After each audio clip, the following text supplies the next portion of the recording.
خوش نصیب ہیں ہمارے وہ شیعہ جو قائم کی غیبت میں صبر کرے، یعنی فتنے اٹھیں گے، پریشانیاں ہوں گی، شیطان اپنا کام کریں گے، گناہ والی فضا بنے گی، تو خوش نصیب وہ ہوں گے جو ڈٹ کر صبر کریں گے۔ یہ بشارت پہلے سے ہمیں مل چکی ہے۔ اور اس کے بعد فرماتے ہیں خوش نصیب ہیں جو مہدی سے محبت کریں گے۔ اللہ ہمارے دلوں میں محبت آگے مولا کی، اور فرماتے ہیں کہ خوش نصیب ہوں گے جو مہدی کی ولایت۔ ولایت یعنی اطاعت۔ تو عرض خدمت یہ ہے کہ جو چند دن سے موضوع چل رہا ہے وہ موضوع یہ ہے کہ مولا کے ظہور کو دنیا میں جو واقعات اور حادثات ہیں اس میں نہ ڈھونڈے۔ بہت سارے لوگ دنیا میں کوئی تبدیلی ہوتی ہے نا، فوری سوشل میڈیا پہ ساری دنیا بیٹھی ہے آج کل پتہ ہے، فوراً پوسٹ کچھ شروع ہو جاتی ہے، یہ جو ترکی میں زلزلہ آیا ہے مولا کا ظہور ہونے والا ہے، فلسطین میں غزہ پہ حملہ ہوا ہے مولا کا ظہور ہونے والا ہے، کرونا آیا ہے مولا کا ظہور ہونے والا ہے، سعودی عرب کا بادشاہ مر گیا ہے مولا کا ظہور ہونے والا ہے۔ ظہور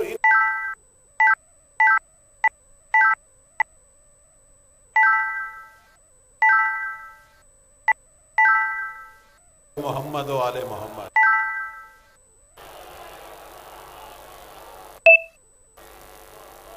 بیماریاں تو ہر دور میں آتی رہی، اس سے بڑی بڑی بیماریاں آتی رہی، جو میڈیکل کے شعبے سے وابستہ انہیں پتہ ہے۔ کرونا نے بڑی تباہی مچائی ہے، لیکن جو طاعون تباہی مچاتا تھا، ہر صدی میں ایک طاعون آتا تھا، لاکھوں لوگ، کروڑوں لوگ مارے جاتے تھے، سفید موت اسے کہا گیا۔ بڑے بڑے زلزلے آئے، بڑی بڑی جنگیں ہوئیں، شہر کے شہر تباہ ہوئے، ملک کے ملک تباہ ہوئے، بڑے بڑے بادشاہ مارے گئے، 1200 سال گزر گئے، میرے مولا نے ظہور نہیں کیا۔ بس ان چیزوں سے ظہور کا تعلق نہیں ہے، آپ ان چیزوں میں مولا کو دیکھتے ہیں، مولا آپ کے قلب کو، آپ کے دل کو، آپ کے رویوں کو، آپ کے عمل کو دیکھتے ہیں کہ کب میری ملت اٹھے گی، کب میرے چاہنے والے اٹھیں گے، کب یہ تیاری کریں گے، کب یہ 313 پورے ہوں گے۔ بڑی پرانی بات ہے، تقریباً اس بات کو بھی 1000 سال ہونے والا ہے۔ شیخ مفید علیہ رحمہ، بہت بڑی شخصیت، بہت بڑے فقیہ، خط لکھا، امام کو جواب آیا، پوچھا گیا تھا، شیعہ پوچھتے ہیں کب آپ کا ظہور ہوگا؟ میرے مولا نے آگے سے جواب دیا، وَلَوْ أَنَّ أَشْيَاءَنَا وَفَّقَهُمُ اللَّهُ لِطَاعَتِهِ عَلَى اجْتِمَاعٍ مِنَ الْقُلُوبِ فِي الْوَفَاءِ بِالْعَهْدِ لَمَا تَأَخَّرَ عَنْهُمْ الْيُمْنُ بِلِقَائِنَا۔ یہ جملے ہیں جو ہماری حدیث کی کتابوں میں فرمایا، اگر میرے شیعہ 1000 سال پہلے فرمایا، آج کی بات نہیں ہے، 1000 سال پرانی بات ہے، 1000 سال پہلے فرمایا کہ اگر میرے شیعہ ہم اہل بیت سے کیا ہوا وعدہ پورا کرتے، میرے ظہور میں ایک لحظہ بھی تاخیر نہ ہو۔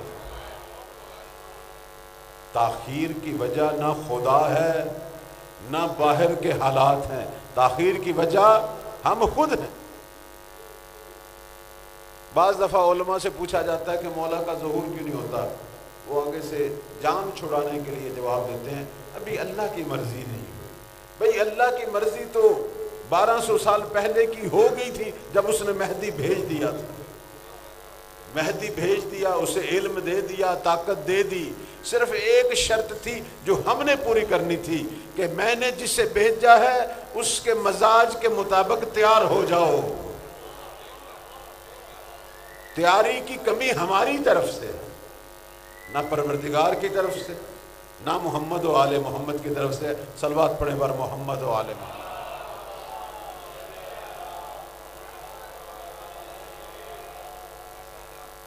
اب تیاری کیا ہے؟ تیاری جو ہے وہ انتظار ہے۔ ہمیں حکم ملا ہے اپنے زمانے کے امام کا انتظار کرو، اور انتظار کو کہا گیا افضل العبادات، سب سے بڑی عبادت۔ افضل اعمال امتی انتظار الفرج، پیغمبر اسلام کا فرمان ہے، میری امت کا افضل عمل یہ ہے کہ مہدی کے ظہور کا انتظار کریں۔ سوال انتظار کیا ہے؟ جب آپ کے ہاں کوئی مہمان آنا ہوتا ہے تو اسی طرح انتظار کرتے ہیں جیسے مولا امام زمان کا انتظار کر رہے ہیں؟ بھئی ایک مہمان آنا ہو، گھر میں کوئی حرکت ہوتی ہے یا نہیں ہوتی؟ اور جیسے جیسے مہمان کا مقام بڑھتا جائے حرکت بھی بڑھتی جاتی ہے۔ جب کوئی بڑی شخصیت آنی ہو 2-3 دن پہلے سے انتظار شروع ہو جاتا ہے، مجھے بتا کائنات کے ولی نے آنا ہے، ہم نے کیا کیا ابھی تک؟ یہ وہ نقطہ ہے، یہ وہ راز ہے کہ جس کی وجہ سے تاخیر ہو رہی ہے۔ مولا دیکھتے ہیں اپنی امت کو، دیکھتے ہیں میرا تو انتظار بھی شروع نہیں ہوا، وہ کام ابھی تک انہوں نے شروع ہی نہیں کیے جن کا وعدہ مجھ سے کیا۔ وہ کام کیا تھے؟ وہ کام یہ تھے کہ سب سے پہلا کام کہ تم نے امر بالمعروف کرنا ہے۔ میرے مولا کے ظہور کی شرط ہے، ناصروں کی نشانی ہے کہ خود بھی گناہ نہیں کرتے اور گناہ ہونے بھی نہیں دیتے۔ اصبروا وصابروا، خود بھی ڈٹ جاتے ہیں اور دوسروں کے سامنے بھی ندائے مہدی بن کے کھڑے ہو جاتے ہیں۔ اسے کہتے ہیں انتظار۔ آج کل ہمارے رویے کیا ہیں؟ گھروں میں بہت کچھ ہوتا ہے، محلوں میں بہت کچھ ہوتا ہے، ہم چپ ہو جاتے ہیں یا ظالم کا ساتھ دے بیٹھتے ہیں۔ جب ہم اٹھ کے کھڑے ہونے والے بنے اور مظلوم کا ساتھ دینے والے بنیں گے، مہدی کے ظہور کی نشانیاں بھی آنی شروع ہو جائیں گی۔ صلوات پڑھے بر محمد و آل محمد۔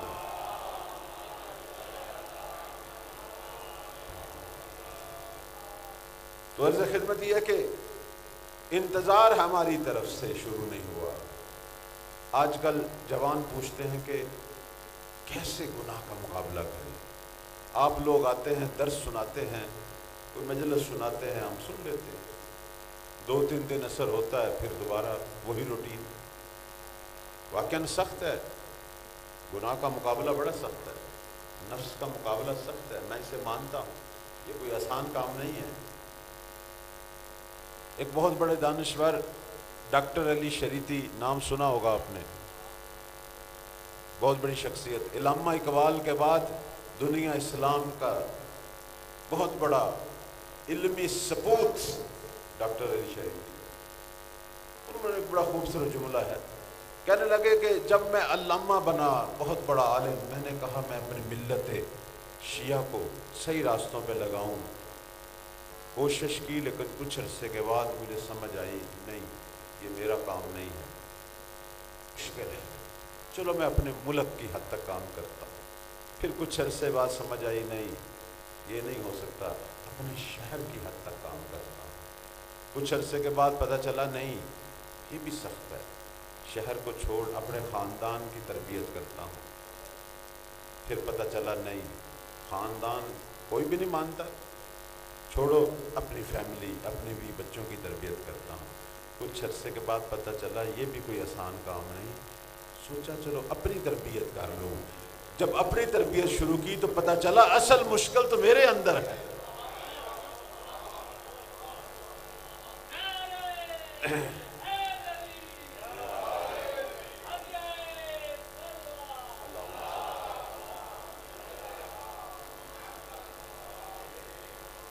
اب سمجھ آئی مولا کا فرمان، اگر تو نے اپنے آپ کو پہچان لیا تو رب کو بھی پہچان لیا۔ سارا مسئلہ تو میرے اندر ہے، میں نے جب بھی کام کرنا ہے پہلے اپنے سے کرنا ہے، نہ دوسرے سے۔ ہم لوگوں کی ایک عادت بنی ہوئی ہے کہ فوری دوسرے سے شروع کر دیتے ہیں، تو یہ کر، وہ یہ کرے، اس نے یہ کیوں نہیں کیا؟ پہلے سوچ تو صحیح تیرے اندر کتنی خطائیں ہیں، رب نے پردہ ڈالا ہوا ہے۔ یہ تو میرے رب کا لطف ہے نا، اس نے پردہ ڈالا ہوا ہے۔ چھوڑ باقیوں کو، پہلے اپنے آپ پر توجہ کر۔ کہتے ہیں انسان سب سے بڑا اپنا دشمن ہے، سب کی خیر خواہی چاہتا ہے، اپنی خیر خواہی کی طرف توجہ نہیں، سب کی قبروں کی فکر ہوتی ہے، اپنی قبر کی فکر نہیں ہوتا ہے، ایسا نہیں ہوتا۔ اس لیے تو ایک حدیث قدسی ہے، چونکہ بات بدل نہ جائے، کہتے ہیں انسان دنیا کے تماشے